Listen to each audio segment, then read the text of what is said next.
Baik Ibu, nama saya Rosalia Estamanut. Saya berasal dari kelas 2020G. Saya ingin menjawab soal nomor 1 sampai 5 mata kuliah strategi pembelajaran. Soal nomor 1 bagian A. Apakah hal utama dalam sebuah pembelajaran? Hal utama dalam sebuah pembelajaran adalah tujuan.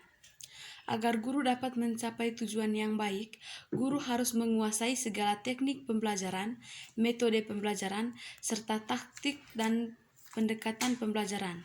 Jika tujuan pembelajaran tercapai, maka pembelajaran itu efektif.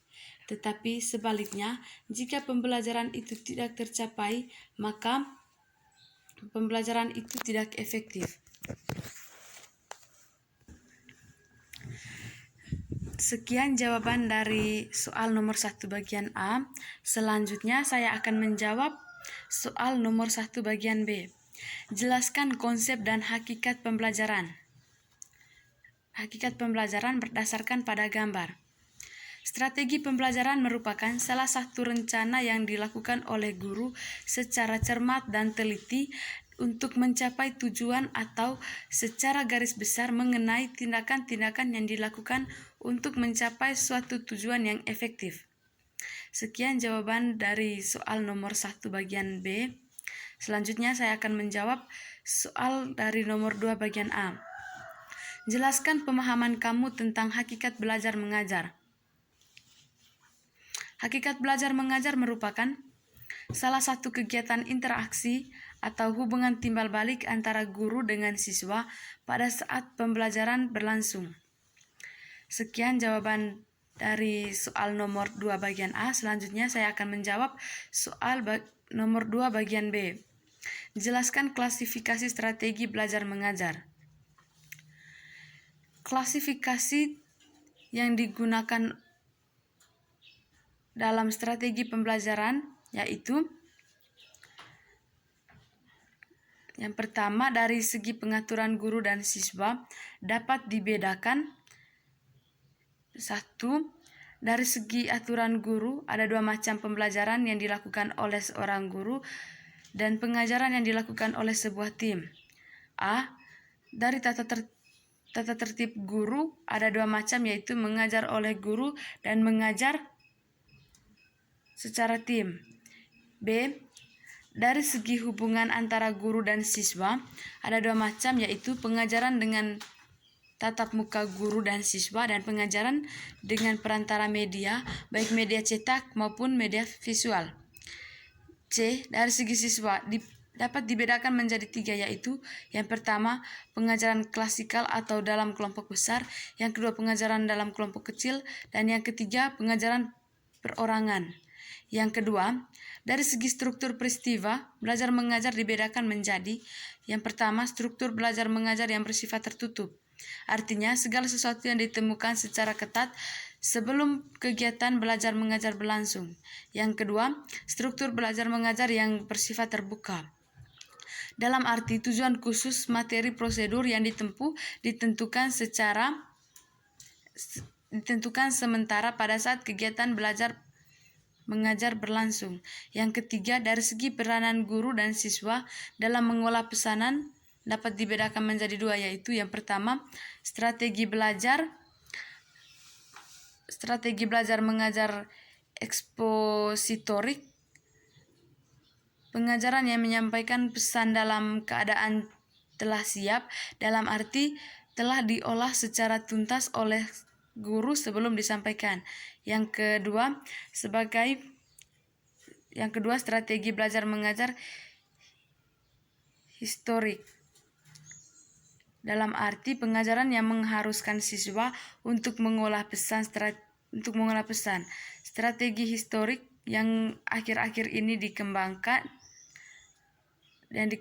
dan sering dikemukakan oleh orang adalah penemuan discovery dan inquiry, atau dengan kata lain, dalam pengolahan pesan mengharuskan siswa untuk menemukan dan mencari sendiri melalui pendekatan pemecahan masalah. Yang keempat, dari segi tujuan belajar. Keterampilan Yang pertama, keterampilan intelektual yang merupakan hasil belajar terpenting dari sistem sekolah. Yang kedua, strategi kognitif, mengatur cara belajar dan cara berpikir seseorang dalam arti seluas-luasnya, termasuk kemampuan memecahkan masalah. Yang ketiga, informasi verbal, yakni pengetahuan dalam arti informasi dan fakta.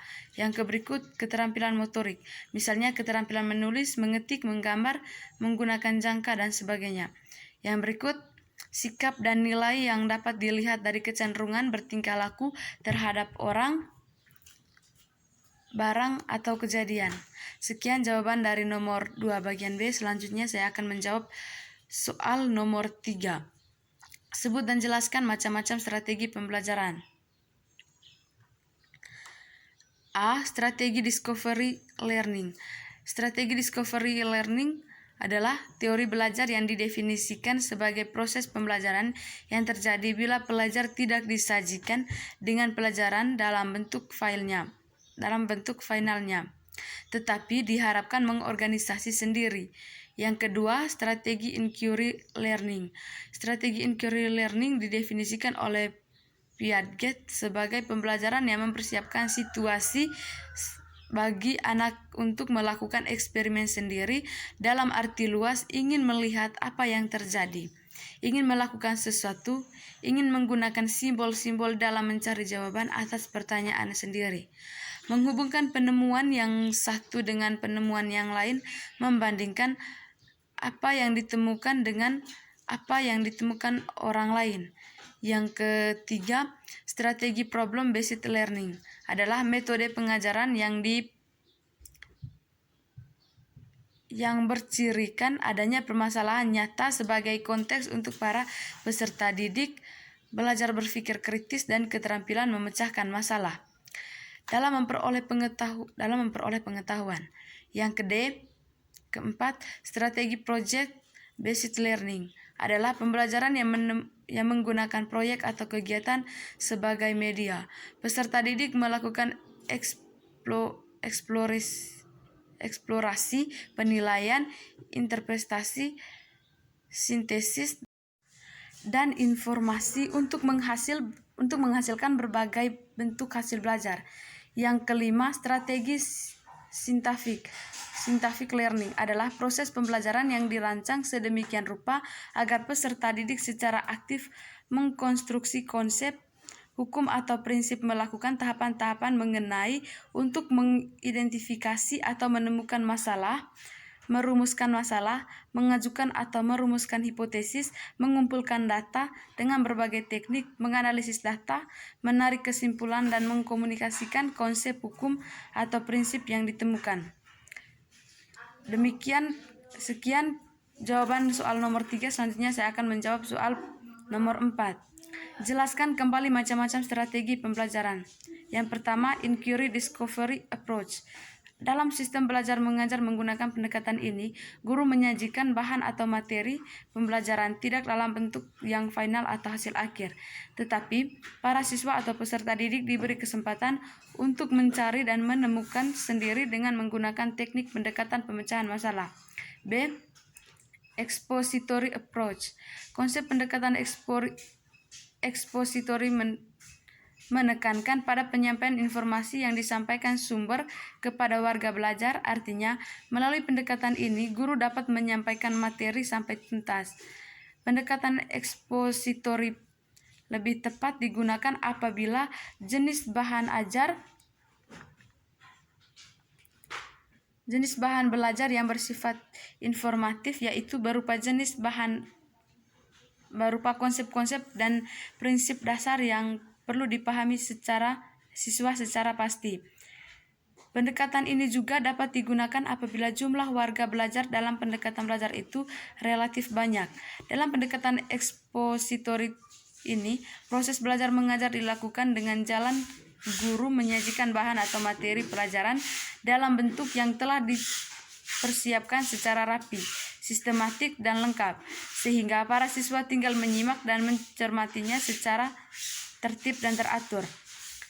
Dalam penyampaian materi, dalam penyajiannya, guru bisa menggunakan media audiovisual atau bisa juga dengan menyuruh siswa membaca buku wajib atau bacaan lain atau referensi. Kemudian siswa diberi tugas untuk membuat laporan. Jadi siswa sudah diberitahu atau diberi penjelasan dan petunjuk agar mengerti, menanggapi atau berbuat sesuatu. Yang berikut, mystery learning approach. Pendekatan belajar mengajar dengan menitik beratkan pada penguasaan materi atau bahan ajar pengajaran secara tuntas atau belajar tuntas pada diri siswa. Siswa dituntut untuk menguasai materi 90% dengan tuntas. Sekian jawaban soal nomor 4. Selanjutnya saya akan menjawab soal nomor 5. Sebut dan jelaskan 12 jenis metode pembelajaran. Yang pertama, metode ceramah. Metode ceramah adalah salah satu metode pembelajaran yang bersifat konvensional karena guru menyampaikan materi kepada siswa secara lisan. Sejak dahulu hingga sekarang, metode ini memang dianggap sebagai yang paling praktis dan ekonomis. Namun, seorang guru harus bisa menggunakan metode ceramah secara menarik agar para siswa tidak cepat bosan. Yang kedua, metode diskusi. Sesuai dengan namanya, metode ini selalu mengutamakan aktivitas diskusi yang melibatkan para siswa untuk belajar memecahkan masalah. Penerapan metode diskusi biasanya dilakukan dengan membuat kelompok diskusi yang bertugas membahas sebuah masalah. Yang berikut, metode demonstrasi. Metode demonstrasi merupakan metode pembelajaran yang dilakukan dengan cara praktikum agar siswa bisa melihat dan mempraktikkan secara langsung materi yang sedang dipelajari. Metode demonstrasi memang lebih menarik serta membuat siswa lebih fokus pada materi pembelajaran. Yang berikut, metode ceramah plus.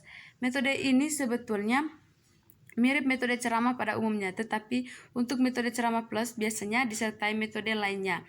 Saat menyampaikan materi diskusi tanya jawab, saat menyampaikan materi seperti diskusi, tanya jawab, demonstrasi, dan latihan atau feedback antara pengajar dan murid. Yang berikut, metode resitasi. Metode resitasi biasanya mengharuskan siswa membuat sebuah resum tentang materi yang telah disampaikan oleh guru, di mana resum tersebut ditulis pada kertas menggunakan kata-kata siswa sendiri. Yang berikut, metode eksperimen. Metode eksperimen dilakukan melalui kegiatan percobaan atau praktikum di laboratorium agar siswa bisa melihat secara langsung materi pelajaran yang sedang disampaikan. Biasanya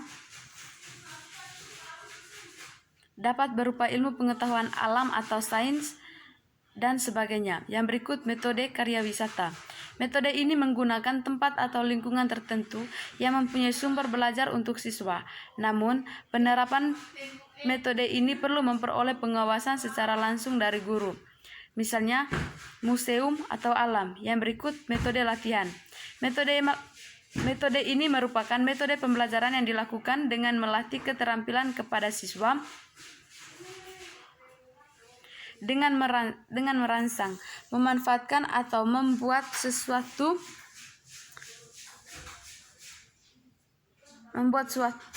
Biasanya setelah penjelasan, murid akan diuji oleh beberapa pertanyaan. Yang berikut, metode perancangan.